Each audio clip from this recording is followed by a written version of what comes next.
Hey there guys, so in this video I'm going to break down and go behind the scenes of the business empire of the richest guy in the world, alright, Frenchman Bernard Arnault.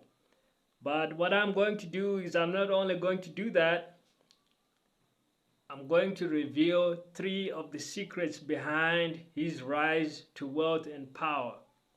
And they are quite shocking. And the third one, guys, was a little bit sinister, to be honest. When I discovered about this, I think my whole perception of Bernard Arnault kind of changed. Okay, so this is, you want to watch out for this in your own life, and I'm gonna warn you guys that you don't want to emulate this type of behavior. um, at least not just secret number three. Like, that's what you want to avoid. You don't want any of that kind of controversy in your own life if you can possibly avoid it. The other two are okay. They are fair business practice. They are sound business practice. So let's get into the story. So Bernard Arnault, over the last couple of years, right, guys, has become the richest guy in the world. He's competing with Elon Musk, with Jeff Bezos, and there's some other guys in like number four, number five. But those are your top three richest guys in the world. Um, and I guess, as happens with a lot of richest guys in the world, there's always some controversy swirling around them. I think you've seen this with Bill Gates. You've kind of seen this thing with some of the richest guys in the world. In a lot of cases, a lot of these guys just don't make it to top guy in the world, just like that, right? Like, there's always some drama behind the scenes. So I did a little bit digging to find out what the Bernard Arnault story is, and from what I had researched way back, I was a fan. I thought, like, well, uh, this is a guy who keeps his dealings clean, who does his business in a legit way, and I still think, for the most part, that's the impression I have of the guy. All right, he seems like a legit business guy. Um, he just happens to maybe not be nearly as public as someone like an Elon Musk, who is sharing his life on social media for us guys to see what he's up to, right? Like, he just maybe happens to be a little bit quieter, more reclusive. Um, so, but the way he actually got his start was working way back when he began his professional life. He was actually working for his father, right? Like, he did an engineering degree in school, finished with that, and then he started working in his father's construction company. And one of the things that he later on did was he got a bit of money and he got into business for himself, and he bought a struggling business, a struggling company. And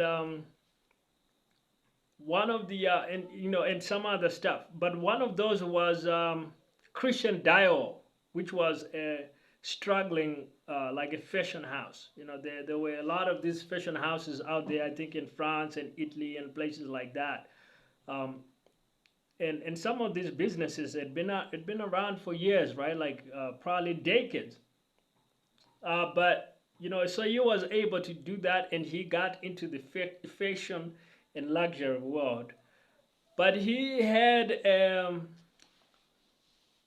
seems to have had a real knack for business, right? And so he was able to actually keep expanding and growing his business empire from that small start to actually, doing more and more acquisitions and acquiring more and more things, and being able to kind of keep expanding his portfolio of businesses.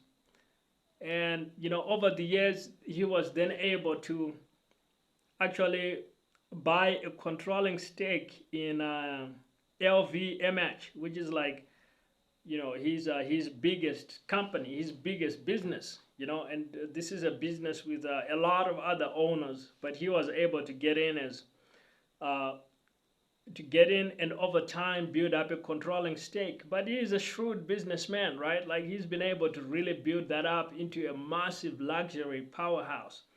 That's a worldwide brand that a lot of celebrities are into. They buy their products all the time, and this has become a powerhouse, right? He's really put French luxury on the map.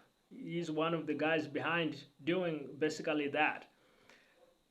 Another thing he did, he got his own family into the business. He's got his sons, his daughters. They work in the business. They work for the business, and by all indications, they're gonna keep running the family business even after Bernard Arnault is gone, which is a smart move, right? Like you wanna have some continuity with that. And that actually brings us into the first of these secrets behind Bernard Arnault's rise to being the richest man in the world is this focus on continuity, longevity. The first secret being that he focused on products and brands that will last for a long, long time. He focused on products that are gonna last for a long time. So there's this story about him and Steve Jobs meeting. Apparently the two of them were friends, and the question that Bernard Arnault asked Steve Jobs supposedly was, well, do you think the iPhone is gonna be around after 30 years? In the next 30 years, do you think the iPhone is gonna be around? And Steve Jobs is supposed to have said, well, I don't know. I honestly don't know, right? Like, I don't know, like after 30 years, who knows? With new phones coming out, new technology, new things, new stuff, who knows if the iPhone will exist in 30 years. And then supposedly Steve Jobs turned the question around and asked it back to Bernard Arnault and said, what about Dom Perignon? Like that's one of Bernard Arnault's brands. Was like, what about your Dom Perignon, liquor? Is that gonna be around in 30 years? And apparently Bernard Arnault said, yes, it's gonna be around not just in 30 years. It's gonna be around for a long time. So apparently his focus with these brands, with these luxury brands, is on building and acquiring products that have been around for literally decades, if not centuries, like some of the luxury fashion brands that he has, but will also be able to be around for literally the next 50 years, but more than that, for literally the next century or couple centuries, which is a really different business philosophy. It's kind of focusing on these handbags, fashion, luxury, watches, jewelry, all kinds of super high-end flashy things that the rich are always gonna be buying, but they don't just buy them to wear, they also buy them to store them in their lockers and pass them down from generation to generation and kind of keep as like household family goods. And these are the things that Bernard Arnault he has really focused his attention on, because that means he can then, his companies will always be in business if he can just keep focusing on selling those kinds of products, which I think is a smart way of doing business. Now let's move on to secret number two. Secret number two, he was focused on buying up shares. So that's been his modus operandi, was getting into a new company, a new luxury brand, and trying to buy up as many shares of the company as he could. So he's been very patient and aggressive at buying up shares. Whenever he's got a chance, he'll be buying up shares. So if he starts targeting a new brand that's out on the public market, he'll go in. If he sees this is a company I want for myself, he'll go in, he'll buy up whatever he can right now and kind of wait around and stick around for the long term. And over time, whenever somebody is selling shares, Bernard Arnault acquires them, and over 10, 15 years, then he might be able to acquire 75% of a company, and if it's a really good brand, the appreciation of the shares that he's already bought over time means that he's at the end of it all, he's gonna be sitting on something worth a lot more than he paid for it back in the day, and he will have made a ton of money and become very wealthy in the process. Now, a lot of finance gurus have actually done this kind of thing as well. If you look at how Warren Buffett began, he started out buying Berkshire Hathaway, which was kind of like a junk business that wasn't worth a lot of money. But then they went around buying shares in valuable companies and acquiring valuable companies where possible at pennies on the dollar. So this kind of thing has been done before. It's a playbook of the super rich that's been done a lot of times before. And Bernard Arnault has apparently done this at a very high level. And secret number 3 is where it gets a bit dark and sinister, right? Is apparently to get control of LVMH, his biggest and most valuable company, his biggest and most valuable acquisition. Apparently to get control of that, he backstabbed. He pushed out his own top ally and his own top guy that was supporting him. His own call him his best business friend or his best business buddy that had been helping him to get him to where he got.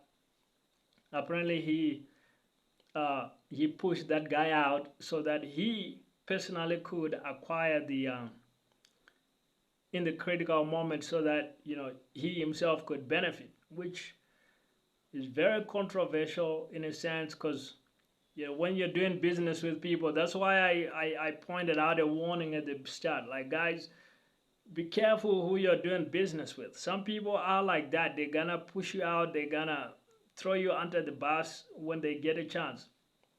And this is also it agrees with the nickname that apparently people in those business circles have for Bernard Arnault. Apparently they call him the wolf in a Cashmere coat. Like that's how they literally, apparently that's his nickname. Apparently that's how they name him, which is unpleasant to say the least. Like that they see this guy as a wolf in a Cashmere coat. Like, that's not how you want people to see you. So be careful who you do business with. Apparently some of these guys will use you like that when they get the chance, and then they get rid of you and use you as a stepping stone to get to where they think the grass is greener on the other side. So you really want to be careful. Don't associate with people that are gonna treat you that way. And for yourself, hopefully you never treat people like that. Like, that's a low move, right? Like, that's a cheap move, and something that hopefully you won't do because it's just downright a shot below the belt. You don't want to do that kind of thing. So that's how it is, guys. Like, I promise you, I told you I would reveal the details, and these are some of the ugly details, right?